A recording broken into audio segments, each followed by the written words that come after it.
Good morning, Santoshi. How are you? Good morning. I'm good. Nice How to are meet you. A lovely place. you? Yes.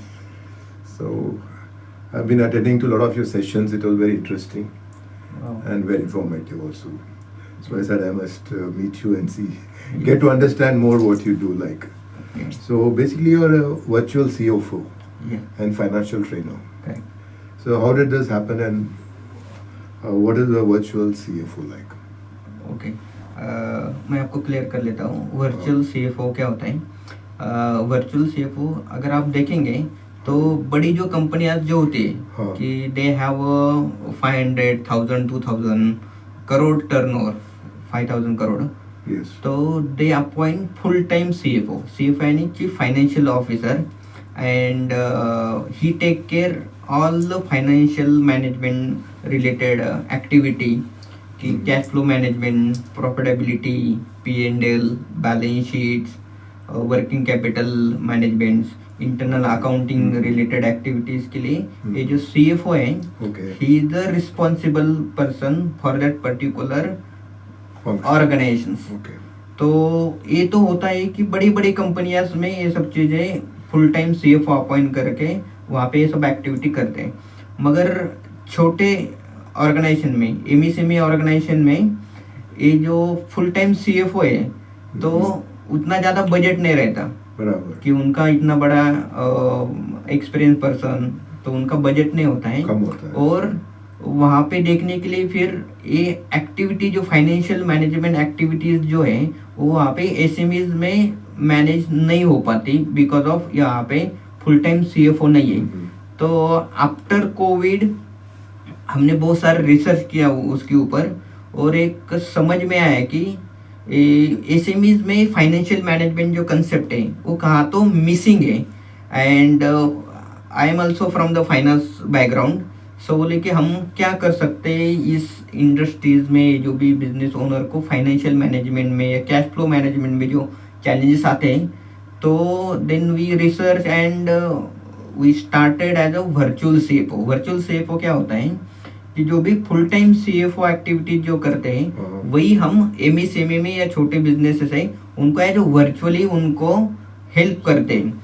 Virtual and not only कि full directly virtually जो social media के जैसे होता है कि उसमें होता है कि वर्चुअल यानी हम वीक में एक बार या मंथ में कुछ दिनों वहाँ पे जाके उनके बिजनेस अंडरस्टैंड कर लेते हैं और क्या क्या इम्पैक्ट वहाँ पे होना चाहिए फाइनेंशियल एंगल से, कहाँ कहाँ पे उनका फाइनेंशियल मीन्स मैनेजमेंट हो रहा है, कहाँ पे उनको कैश फ्लो के प्रॉब्लम्स आते हैं, वो सब आइडेंटिफाई करते हैं और जो भी फाइनेंशियल प्रोसेसेस है उनको हम क्या कर लेते हैं बिल्ड करते हैं, इम्प्लीमेंट करने के लिए वहाँ पे हेल्प करते हैं। तो ये सब एक्टिविटीज जो होता है एज हम वर्चुअल CFO करके हम उनको देते हैं कि नॉट कि फुल टाइम CFO, हम उनको क्या कर लेते हैं कि पीरियडिकली और वर्चुअली हम उनको सपोर्ट करते हैं। तो that's called virtual CFO। Nice to know, that is very interesting in fact. Sir आप ये बिजनेस फाइनेंस मैनेजमेंट में क्या क्या चैलेंजेस आता है वैसे?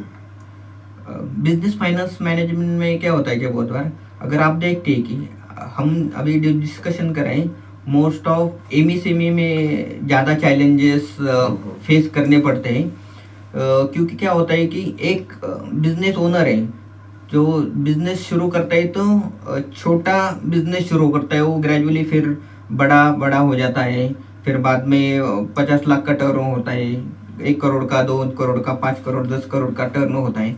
मगर उसमें क्या है कि सिंगल पर्सन डिसीजन मेकिंग करते हैं या कोई पार्टनर्स रहेंगे तो 2-3 पार्टनर्स आके वो डिसीजन मेकिंग करते हैं, मगर they have a technical aspects knowledge वो होता है उनको, या बिजनेस रिलेटेड नॉलेज होता है, प्रोडक्ट रिलेटेड नॉलेज होता है, मगर कहाँ तो उनको फाइनेंशियल मैनेजमेंट का जो लैकिंग जो है या जो चैलेंजेस है उनको फेस करने पड़ते हैं और वहाँ पे उनको कोई सपोर्ट करने में पर्सन नहीं होता है। तो ये होता है कि ये सब करने के लिए जो फाइनेंशियल मैनेजमेंट सिस्टम्स होते हैं कि जहाँ पे भी एज अ बिजनेस में हमें फंड्स की रिक्वायरमेंट है, तो फाइनेंशियल मैनेजमेंट यानी यही होता है कि as and when we required funds that funds has to be available for our any purpose और एनी फाइनेंशियल ट्रांजेक्शन। Okay. अगर वो सही तरीके से होता है, then we call that it is a good financial management. Oh, wonderful one. And finally, you also deal with cash flow, right? Correct. So, how does one improve cash flow? Okay, जो cash flow है financial management और any business में, cash flow is a very important aspect होता है कि अगर आप किसी बिजनेस में अगर कैश फ्लो अच्छा मैनेज करते हैं देन इन्हीं बिजनेस में बाकी के चैलेंजेस जो है उसको हम ओवरकम कर सकते हैं। तो कैश फ्लो ये होता है कि वी शुड चेक हर एक बिजनेस में जो भी डे टू डे ऑपरेशंस होते हैं, तो वहाँ से हमें क्या करना पड़ता है कि कहाँ से हमें पैसे आ रहे हैं, इनफ्लो कहाँ से हो रहा है हमारे फंड्स का, और आउटफ्लो कहाँ पे हो रहा है। तो जहाँ पे भी होना चाहिए वो हो रहा है नहीं हो रहा है, और जहाँ से आना चाहिए उसी वे से आ रहा है या नहीं आ रहा है, तो उसका अगर हम मैनेजमेंट ठीक तरह से करते हैं तो उसका गुड कैश फ्लो मैनेजमेंट होते हैं। कैश फ्लो मैनेजमेंट में क्या होता है कि हर एक बिजनेस ओनर ने कैश फ्लो स्टेटमेंट है वो रिव्यू करना जरूरी है। क्यों जरूरी है? क्योंकि unless until you are not check or review cash flow on monthly basis and quarterly basis and yearly basis, so you will not be able to, not only any business will not be able to find out where is our cash going or from we are getting cash। अगर वहाँ पे ये challenges आते हैं तो cash flow जब आप statement है वो रिव्यू करते हैं तो आपको उसका क्लैरिटी आता है, और अपने पास आगे जाके हम एक बार रिव्यू किया एक महीने में, तो दूसरे महीने में हम उसको क्या कर सकते हैं, उसको करेक्ट कर सकते हैं। अगर प्रीवियस महीने में कुछ चीज़ें वो अगर गलत हो गई है, जहाँ पे भी हमें स्पेंड करना चाहिए करना नहीं चाहिए था, फिर भी हमने स्पेंड कर दिया, और किसी पर्टिकुलर मंथ पे अगर हमारे कस्टमर से पैसे एक्सपेक्टेड है मगर नहीं आया, तो उसको क्या है कि आगे जाके हम एक्शन लेके उसको करेक्ट कर सकते हैं। Take corrective measures. Correct. Can you tell us something like what is the difference between accounting and finance management? Okay, very good and important question that you asked, Thank you. Milan ji. So accounting क्या होता है? Accounting is the only जो भी business के जो transaction होते हैं वो ट्रांजैक्शन का एक जगह पे हम उसको रिकॉर्ड करके रखते हैं। तो कोई एक सॉफ्टवेयर है, अर्लियर प्रीवियसली तो हमारे मुनीन जी वगैरह जो होते हैं, तो हमारे लेजर जो होते हैं वो मैन्युअली बुक्स में लिखा करते थे, मगर अभी डिजिटलाइज आ गया, तो वहाँ पे अब क्या है कि इंस्टेड ऑफ लेजर्स या जो बुक्स है, तो इंस्टेड ऑफ लेजर हम अभी यहाँ पे सॉफ्टवेयर यूज करते हैं, अलग अलग सॉफ्टवेयर जो है वो यूज करते हैं। तो अकाउंटिंग है कि इन्हीं बिजनेस ट्रांजैक्शंस जो होते हैं उसका रिकॉर्ड मेंटेन करने का हमारे बुक्स ऑफ अकाउंट्स में तो होते हैं कि जो भी आपके परचेस के ट्रांजैक्शन हो गए, आपके सेल्स के ट्रांजैक्शन हो गए, आपके बैंकिंग के ट्रांजैक्शन हो गए, अगर कैश मेंटेन होता है तो कैश के ट्रांजैक्शन है, एक्सपेंसेस होते हैं, लोन रिपेमेंट्स हो गए, आपके पास से कुछ आपने कैपिटल इन्वेस्टमेंट किया, फिक्स एसेट परचेस किया, तो उसके जो भी ट्रांजैक्शंस होते हैं वो रिकॉर्ड करते हैं एक जगह। इसका मतलब है कि आप अकाउंटिंग कर रहे हैं, तो अकाउंटिंग और फाइनेंस यानी क्या होता है कि फाइनेंस होता है कि आपके जो भी फाइनेंशियल ट्रांजैक्शन है तो उसको हम प्रिडिक्ट करके या हम प्रोजेक्शन करके उसके अकॉर्डिंग हमारे बिजनेस में वो इम्प्लीमेंट करना है। उसमें क्या होता है कि अकाउंट ये होता है कि फाउंडेशन ऑफ फाइनेंशियल मैनेजमेंट। अगर आपके पास डेटा है तो उसके बाद में हम उसको रिव्यू कर सकते हैं कि फाइनेंशियल मैनेजमेंट क्या है कि जो भी डेटा है उसको रिव्यू करने का, जो भी आगे जाके फाइनेंशियल प्लानिंग है यानी आपका बिजनेस प्लान क्रिएट करके उसके बेसिस पे आपका फंड फ्लो का प्लानिंग करने का। उसके बाद में है कि आपके रिसीवेबल्स है उसको कैसे प्लान करने का, आपके जो फंड रेजिंग है तो उसको आप कैसे मेजर कर सकते हैं, उसको अवेलेबल कैसे कर सकते हैं। तो ये सब चीज़ें है कि फाइनेंशियल मैनेजमेंट में आ जाती है। तो फाइनेंशियल मैनेजमेंट में होता है कि प्रोएक्टिवली हमें डिसीजन लेने पड़ते हैं बिफोर ट्रांजेक्शंस, और अकाउंट्स में होता है कि after transaction we have to make the records. So that is accounting. Correct. Okay, great, nice. Another thing is, how do you collect payments from your customers? Because many of my viewers would like to know that. Correct it is very means important है। और बहुत सारे MSME में payment collection में बहुत challenges face करने पड़ते हैं। और कोविड के बाद में तो ये जो चैलेंजेस है वो बहुत ज़्यादा हो गए। कि ये होता है कि पेमेंट कलेक्शन सबसे पहले कि बिजनेसेस में जब भी हम सेल्स करते हैं तो नॉर्मली क्या होता है कि हम हमारे कस्टमर्स हैं तो उनको 30 डेज 45 डेज 60 डेज का पेमेंट टर्म देते हैं। And then we do the follow up कि 45 डेज हो गया हमें पैसे दे दो, पेमेंट्स हो गया, ड्यू डेट हो गया, वो होता है। मगर क्या है कि डेट्स ट्रेडिशनल मेथड हो गया सब। अभी आपको अभी नया जो जनरेशन है और नए जो अभी डिजिटलाइजेशन हो गया तो वहाँ पे you should have proper payment collection system in your businesses. Payment collection system क्या है कि होता है कि स्टेप बाय स्टेप प्रोसेस होती है कि आपको जब भी आप ऑर्डर मिलते हैं आपके सेल्स के ऑर्डर मिलते हैं तो उसी समय you should have a proper terms and condition with your customers. Proper terms and condition होना जरूरी है, उसका एग्रीमेंट होना जरूरी है। Purchase order you should accept and sign by both the parties, वो होना जरूरी है। और उसके बाद में जब भी आप क्या डिलीवरी होता है मटेरियल, और अगर आप सर्विस इंडस्ट्रीज में हैं तो आप आपके सर्विसेज कंप्लीशन करते हैं तो जो भी कंप्लीशन के डॉक्यूमेंट्स हैं तो आपके पास प्रॉपर होना जरूरी है। उसके बाद में फॉलोअप का सिस्टम आता है। तो फॉलोअप तो एक अभी आप डिजिटलाइज है तो आप मेल रिमाइंडर, व्हाट्सएप नोटिफिकेशंस वैसे कर सकते हैं। मगर उसमें क्या है कि आपको ये सिस्टम से तो सिस्टम क्रिएट करने के लिए सबसे पहले क्या है कि आपका इनवॉइस है वो टाइम पे जाना चाहिए। इनवॉइस जाने के बाद इनवॉइस के साथ कुछ डॉक्यूमेंटेशन की रिक्वायरमेंट होती है कि ये डॉक्यूमेंट्स है आपको इनवॉइस के साथ देना जरूरी है, वो जाना चाहिए। और सबसे इम्पोर्टेंट चीज़ होती है कि पेमेंट कलेक्शंस में क्या आपका जो भी इनवॉइसेस विद डॉक्यूमेंट्स है आपके कस्टमर के पास ऑन टाइम जाना चाहिए। अगर फॉर एग्जांपल किसी का बिलिंग साइकिल 1 से लेके 30 डेज का बिलिंग साइकिल है और आपने 1 से लेके 30 का जो बिलिंग साइकिल है तो उसका इनवॉइसेस आपको नेक्स्ट महीने के 1 तारीख को ही जाना चाहिए।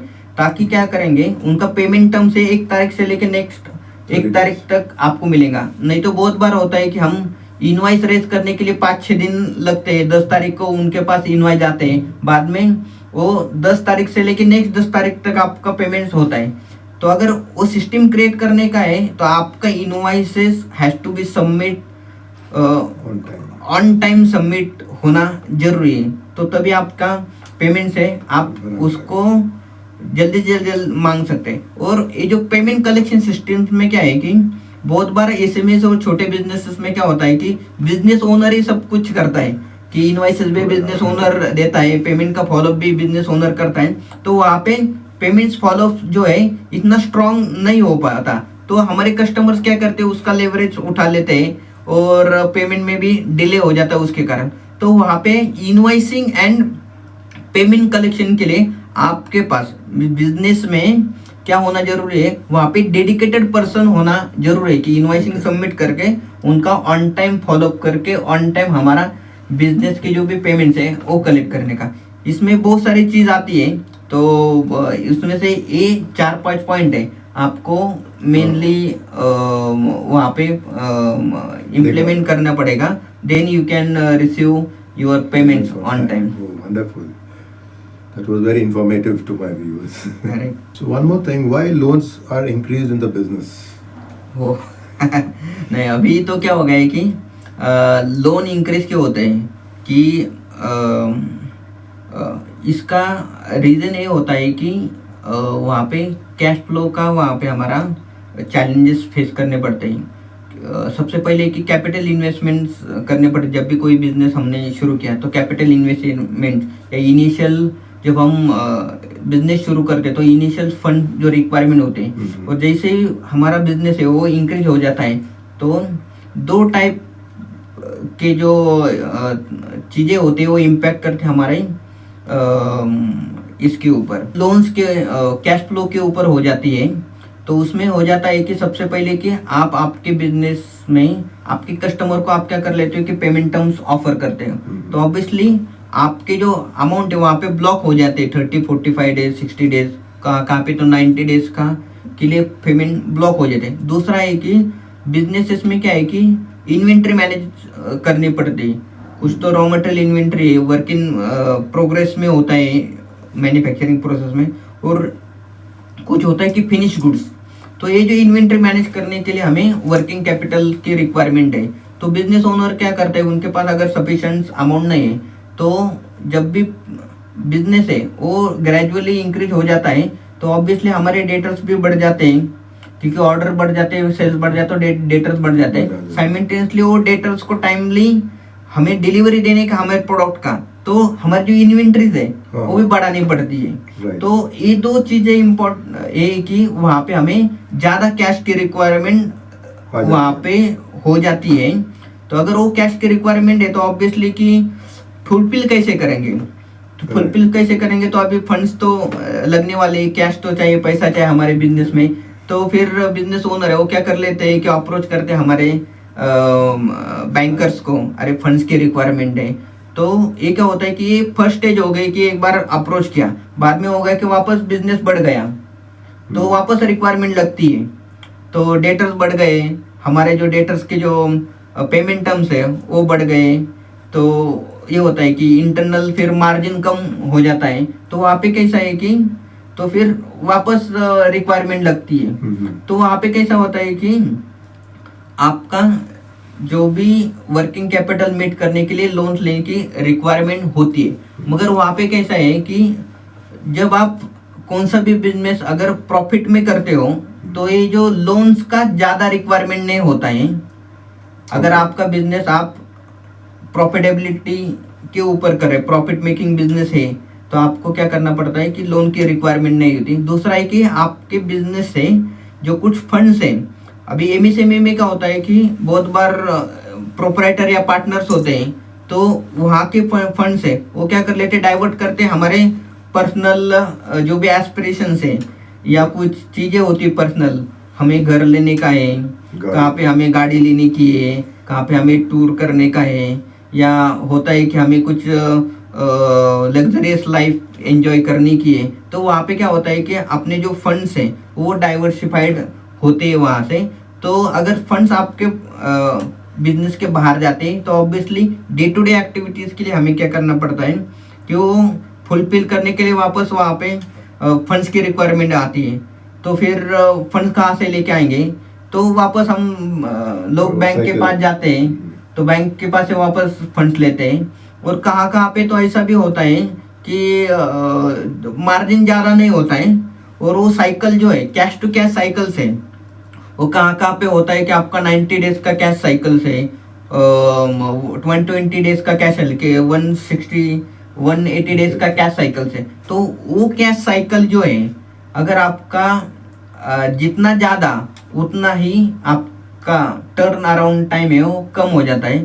तो उसके कारण भी आपको आपके बिजनेस में लोन लेने की रिक्वायरमेंट है। तो लोन अगर कम करने की है, सबसे पहले कि आपका जो कॉस्ट ऑफ रेवेन्यू है वो चेक करना ज़रूरी है।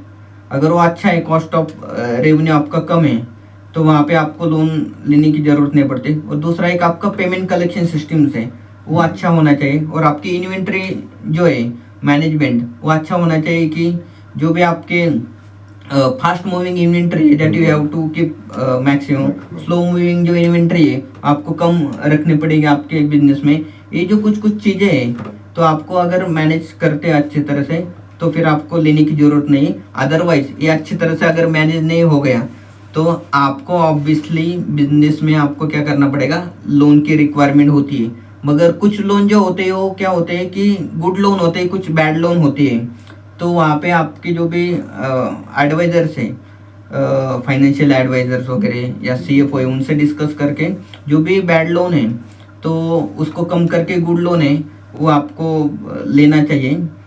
तो फिर आपके बिजनेसेस में तो लोन का जो साइकिल है, जो चक्कर है, उसमें आप ट्रैप में फंस नहीं जाएंगे। So nice. Such a nice advice. Ji, what are the process to improve business? I mean, financial process to improve business. अगर फाइनेंशियल एंगल से अगर आपको बिजनेस इंप्रूव करने का है, सबसे पहले ये कि ऑब्वियसली 6 पिलर होते हैं हर एक बिजनेस में। Okay. तो सबसे पहला होता है कि आपके पास जो भी आपका प्रोडक्ट है और जो भी सर्विसेज है वो यूनिक होना चाहिए। क्योंकि अभी क्या है कि टाइम बढ़ गया, जो अभी सिचुएशन मार्केट है वो चेंज हो गई है। पहले जैसा नहीं है कि ट्रेडिशनल बिजनेस करते थे, अगर एक प्रोडक्ट है तो उसी को हम बेचते थे तो कस्टमर लेता था, उनको भी क्या हो गई कि आदत हो गई। तो वो अभी टाइम नहीं है। अभी क्या कि मार्केट चेंज हो गया है कि लोगों का बिहेवियर और जो लाइफस्टाइल है वो भी चेंज हो गई। तो आपके बिजनेस में आपके जो भी प्रोडक्ट एंड सर्विसेज है वो यूनिक होना ज़्यादा जरूरी है। कुछ ना कुछ वैल्यू एडिशन आपने किया है, डिफरेंस होना चाहिए। तो आपके बिजनेस में आप क्या कर सकते हैं कि वहाँ पे अट्रैक्शन बढ़ता है, तो यूनिक बिजनेस एंड सर्विसेज होना चाहिए। उसके बाद में कि जो भी बिजनेस एंड सर्विसेज है तो उसको मार्केट में लेके जाने के लिए सेल्स एंड मार्केटिंग स्ट्रेटजी आपके पास अच्छा होना जरूरी है, ताकि आपके पास ज़्यादा से ज़्यादा कस्टमर अट्रैक्ट होके रिपीट ऑर्डर आपको कैसे मिलेंगे। उसके बाद में होता है कि ये मैनेज करने के लिए you should have a good operation systems.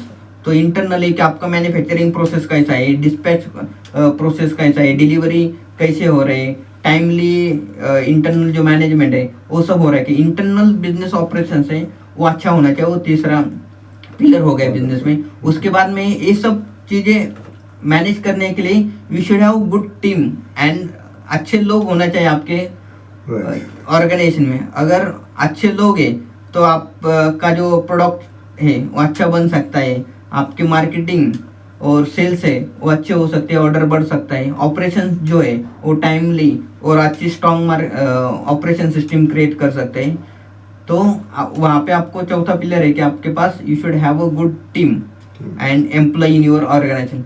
उसके बाद में ये कि as a business owner business में अच्छा मैनेजमेंट सिस्टम्स होना जरूरी है। तो जो भी टीम है उनको मैनेज करने के लिए ओनर के पास वो मैनेजमेंट स्किल्स होना जरूरी है कि कैसे मैनेज करने का, आपके प्रोडक्शंस को कैसे मैनेज कर सकते हैं, डिसीजन मेकिंग कैसा होना चाहिए, आपके लीडरशिप स्किल्स कैसे है, आपके आगे जाके आप डील कैसे कर सकते हैं, कम्युनिकेशंस कैसे करते हैं आपके बिजनेस के साथ। जब भी आप आपके बिजनेस में इंटरनल लोग और एक्सटर्नल लोगों से आप जब कम्युनिकेशंस कैसे करते हैं तो बिजनेस ओनर के जो स्किल्स है उसके ऊपर ज़्यादा डिपेंड होता है। तो ये जो मैनेजमेंट स्किल्स है हर एक बिजनेस ओनर के पास अच्छे मैनेजमेंट स्किल्स होना जरूरी है। और उसके बाद में ये कि आपका 6 पिलर हो है कि फाइनेंशियल मैनेजमेंट। ये सब करने के लिए आपको obviously day to day activities manage करने के लिए you should have a good financial management system in your business. अगर एक चीज 6 चीज़ें मैं रिपीट करता हूँ, सबसे पहले होता है कि आपका यूनिक प्रोडक्ट एंड सर्विसेज, उसके बाद में marketing and sales strategy, third है आपका internal business operation system, fourth है पीपल मैनेजमेंट एंड टीम अच्छी होनी चाहिए। उसके बाद में कि आपका एज अ बिजनेस ओनर आपके पास मैनेजमेंट सिस्टम अच्छे होने चाहिए। और 6 जो पिलर है वो एक आपका अच्छा strong cash flow and finance management system अच्छी है। तो आपको कौन से भी पावर ऐसे नहीं कि आपके बिजनेस को ग्रोथ होने से रोक सकती है। Oh my God. So nicely put across. And you made it very simple for my viewers to understand. Yes, your 6 pillars. नहीं, ये क्या है कि बिजनेस मैनेजमेंट जो है कि चैलेंजेस क्यों फेस करते हैं कि बिजनेस में कि ऑब्वियसली कुछ लोग होते हैं कि पास आउट हो गए, वहाँ पे स्टार्टअप किया तो उनके पास एक कोई स्किल्स होती है तो बाकी के स्किल्स डेवलप करना जरूरी है वहाँ पे। तो अगर कौन सा भी स्किल्स अगर वहाँ पे लैक हो जाता है तो मे भी वहाँ पे स्टक हो जाते हैं अपनी पूरे साइकिल मीट करने के लिए। तो हर एक बिजनेस का वो एक ही जहाँ जहाँ पे भी चैलेंजेस आ रहे हैं तो चैलेंजेस मीट करने के लिए मैनेजमेंट स्किल्स के थ्रू आप वो चैलेंजेस को ओवरकम करके उसको सॉल्व करके आगे आगे बढ़ आपको डिसीजन मेकिंग और ग्रोथ कर सकते हैं। Okay, great. Santosh ji, what is the difference between CFO and CA? CFO and CA में बहुत सारा डिफरेंस है।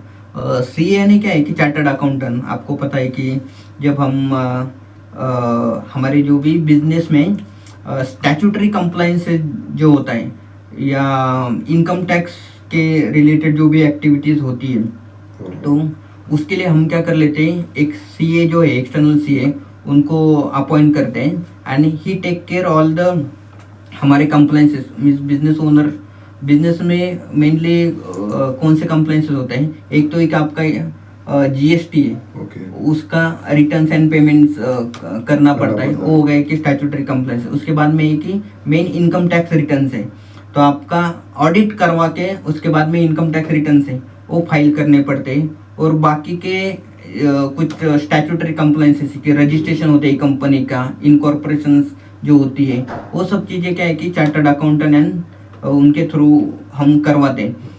CA जो है उनका मेन फोकस होता है कि जो भी statutory compliances, audit, income tax और GST और टैक्सेस रिलेटेड फंक्शन में वो सपोर्ट करते हैं, तो उसमें उनका सपोर्ट रहता है। मगर CFO क्या होता है, CFO have a internal control system पे वहाँ पे हेल्प करते हैं कि उनका इंटरनल फाइनेंशियल मैनेजमेंट कैसे रहेगा, इंटरनल आपका कैश फ्लो कैसा होना चाहिए, आपका बिजनेस प्लान क्या है, आपका बिजनेस प्लान मीट करने के लिए हमें क्या क्या करना पड़ेगा फाइनेंशियल एस्पेक्ट से, आपका कॉस्ट है वो कम करने के लिए आपको कौन से स्टेप करना चाहिए, आपकी जो भी रिपोर्ट्स है वो कौन से रिपोर्ट आपको कब कब एनालाइज करने पड़ते हैं, उसका सिस्टम वहाँ पे डेवलप करते हैं। वो फाइनेंशियल एनालिसिस करके आपको बताते हैं CFO कि आपकी बिजनेस में ये प्रॉब्लम है, उसको आपको करना पड़ेगा।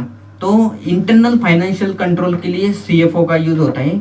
और जो स्टैट्यूटरी कंप्लायंसेस और जो इनकम टैक्स और GST कंप्लायंसेस के लिए मेनली CA जो है वो हेल्प करते हैं बिजनेस ओनर को। Oh, that was nice. तो यहाँ पे होता है कि एक पर्सन है वो एक्सटर्नली कंप्लायंसेस के लिए हेल्प करता है और CFO इंटरनल कंट्रोल और फाइनेंशियल मैनेजमेंट के लिए उनका हेल्प करते हैं। Well said, and very informative to my viewers. Finally, Santosh ji, what are the reports that are to be reviewed and checked by the business owners? ये बहुत अच्छा question आपने पूछा कि कौन से रिपोर्ट्स है एज अ बिजनेस ओनर ने रिव्यू करना चाहिए और चेक करना चाहिए। तो मैं आपको बताना चाहता हूँ कि हर एक बिजनेस ओनर को कुछ रिपोर्ट जो है वो डेली बेसिस पे चेक करना चाहिए, कुछ रिपोर्ट जो होते हैं वो वीकली बेसिस पे देखा जाता है, कुछ रिपोर्ट होते हैं कि वो मंथली बेसिस पे चेक किए जाते हैं, रिव्यू किए जाते हैं, कुछ क्वार्टरली बेसिस पे कर जाते हैं। तो ये जो पूरा सिस्टम है तो वहाँ पे क्या है कि अलग अलग रिपोर्ट है। सबसे पहले कि आपके बैंकिंग जो ट्रांजेक्शन जो होता है, तो अकाउंटेंट ने कुछ बैंकिंग ट्रांजेक्शन किया तो उसके कौन से ट्रांजेक्शन हो गए डे टू डे बेसिस पे आपको रोज का रोज देखना जरूरी है। आपके बैंक के बैलेंसेस कितना है वो रोज देखना जरूरी है। उसके बाद में है कि आपकी जो भी मटेरियल इनवर्ड आता है, हम एसएमएस की बात कर रही है, मटेरियल इनवर्ड हो रहा है, उसका इनवॉइसिंग टाइम पे हो रहा है या नहीं हो रहा है, तो उसका रिव्यू करना डेली बेसिस पे जरूरत है। उसके बाद में एक आपको वीकली बेसिस पे क्या क्या देखना चाहिए। वीकली बेसिस पे सबसे इम्पोर्टेंट आपका रिसीवेबल का रिपोर्ट्स, यानी डेटर्स के पास आपने अगर क्रेडिट के ऊपर मटेरियल जो है बेचा जाता है तो आपने टाइम पे कलेक्ट किया नहीं किया है, तो एज वाइज रिसीवेबल रिपोर्ट है वो देखना जरूरी है। आपका इन्वेंट्री का रिपोर्ट है वो वीकली बेसिस पे देखना चाहिए। उसके बाद में आता है कि आपका मंथली बेसिस पे, मंथली बेसिस सबसे पहले ईच एंड एवरी बिजनेस में बजटिंग सिस्टम होना मैंडेटरी है। तो अगर बजटिंग सिस्टम अच्छा है तो आपको क्लैरिटी आता है कि इस महीने में आपके पास कितना पैसा आने वाला है और कितना आपका पैसा है, आपके पेमेंट्स जाने वाले हैं, तो वो करना जरूरी है। उसके बाद में बिजनेस में प्रॉफिट एंड लॉस स्टेटमेंट है, हर एक मंथ और रिव्यू करना चाहिए। तो प्रॉफिट एंड लॉस स्टेटमेंट में यानी सिर्फ top line and bottom line नहीं, उसमें टॉप लाइन के बाद में कॉस्ट ऑफ रेवेन्यू चेक करना चाहिए। रेवेन्यू के बाद में आपका ग्रॉस मार्जिन कितना है, ग्रॉस मार्जिन के बाद में आपके एक्सपेंसेस कितने हो रहे हैं, एक्सपेंसेस होने के बाद में आपका ईबीटा कितना है, आपका फाइनेंस कॉस्ट कितना है, आफ्टर फाइनेंस कॉस्ट आपका पीबीटी यानी प्रॉफिट बिफोर टैक्स कितना है। तो इस लेवल पे आपको आपका बिजनेस के प्रॉफिट एंड लॉस स्टेटमेंट है वो देखना चाहिए। उसके बाद में कि हर मंथली बेसिस पे each and every business owner should review their cash flow statement. अगर आपके बिजनेस में कैश फ्लो आपको पॉजिटिव करने का है तो आपका कैश फ्लो स्टेटमेंट जो है वो देखना जरूरी है। तो कैश फ्लो स्टेटमेंट में जो होते हैं कि 3 डिफरेंट एक्टिविटी होती है, 3 एक्टिविटीज। तो सबसे पहले मेन एक्टिविटी होती है कि आपका ऑपरेटिंग एक्टिविटीज के against day to day activities में आपका कैश फ्लो पॉजिटिव या नेगेटिव है। दूसरा होता है कि आपका इन्वेस्टिंग एक्टिविटीज जो होती है कि जो पे आपने इन्वेस्टमेंट्स किए तो वहाँ पे आपका कैश फ्लो पॉजिटिव या नेगेटिव है। उसके बाद में है कि आपका फाइनेंसिंग एक्टिविटी, तो फाइनेंसिंग एक्टिविटी मीन्स आपने कितना लोन लिया है नया या कितना आपने उस पर्टिकुलर में अगर कैपिटल एडिशन किया है उसकी चीज़, और अगर आपने लोन लिया है तो उसका रिपेमेंट्स आपने कितने किए, तो ये आपके फाइनेंसिंग एक्टिविटीज में क्या तो आता है। तो एक 3 लेवल के ऊपर आपको आपका कैश फ्लो है रिव्यू करना चाहिए। उसके बाद में कि क्वार्टरली बेसिस पे you should create balance sheets, तो बैलेंस शीट कैसा है वो देखना जरूरी है। उसके बाद में कि कॉस्ट ऑफ प्रोडक्शन, हर महीने आपका कॉस्ट ऑफ प्रोडक्शन जो है कि आपका अगर कोई चीज़ मैन्युफैक्चरिंग कर रहे हैं, आपका अगर फर्नीचर का बिजनेस है तो अगर एक कोई आप फर्नीचर का टेबल बनाते हैं तो ईच टेबल बनाने के लिए आपका कितना कॉस्ट आया है और कॉस्ट आया है तो as compare to previous month उतना है या नहीं है, उसका बेंचमार्क कितना है, तो उसका लेबर कॉस्ट आपका कम हो रहा है या ज़्यादा हो रहा है, तो ये सब रिव्यू करने की जरूरत है। तो अलग अलग ये सब चीज़ें होती हैं। और एनुअल बेसिस पे you should create a financial plan. Business का जो फाइनेंशियल प्लान है वो at the starting of the financial year, जब अप्रैल मंथ का फाइनेंशियल ईयर शुरू होता है तो उसके पहले आपको मार्च या फरवरी में ये जो फाइनेंशियल प्लानिंग का एक्टिविटीज है वो शुरू करके before 1st of April you should have a financial plan in your hands. तभी आप आके जाके फाइनेंशियल डिसीजन मेकिंग क्या करने का वो समझ सकते हैं। आपका उसके according you can create your budget, और कहाँ पे आपका शॉर्ट फ्लो बन रहा है तो आपको वहाँ पे फंड्स की आप अरेंजमेंट कैसे करेंगे उसका प्लान आपको पहले जाता है। नहीं तो क्या है कि आपके पास हम डे टू डे ठीक है चल रहा है बिजनेस, इसके लिए चल जाता है और बाद में सडनली कुछ प्रॉब्लम हो जाता है, फिर हमारे पास कंट्रोल नहीं रहता उसका। तो अगर कंट्रोलेबल बिजनेस आपको बिल्ड करने का आपके ऑर्गेनाइजेशन में, तो आपके पास बजटिंग सिस्टम्स और जो फाइनेंशियल रिपोर्ट का रिव्यू सिस्टम आपका स्ट्रांग होना चाहिए। As I am a virtual CEO, हम क्या कर लेते हैं कि 7 टाइप के अलग अलग सिस्टम जो है वो बिल्ड करने के लिए हमारे कस्टमर है उनको हेल्प करते हैं, और अलग अलग 22 अलग अलग रिपोर्टिंग सिस्टम जो है वो हम उनके बिजनेस में इम्प्लीमेंट करवाते हैं ताकि उनका फुल कंट्रोल उनके कैश फ्लो और फाइनेंस के ऊपर हो जाए और उनको उनका प्रॉफिटेबिलिटी हो वो इम्प्रूव होने के लिए हेल्प हो जाए। तो उसके लिए हम हेल्प करते हैं। तो ये जो रिपोर्टिंग सिस्टम जो है वो हर एक बिजनेस में होना जरूरी है, तभी आप आपके बिजनेस में कंट्रोल कर सकते हो। Wow, that was amazing. We have covered everything, I suppose. So nice. So thank you, Santosh ji, for enlightening my viewers. काफी informative है. Thank you so much. Thank you so much. Take care. Thanks for giving your time. Yes, It was lovely talking to you.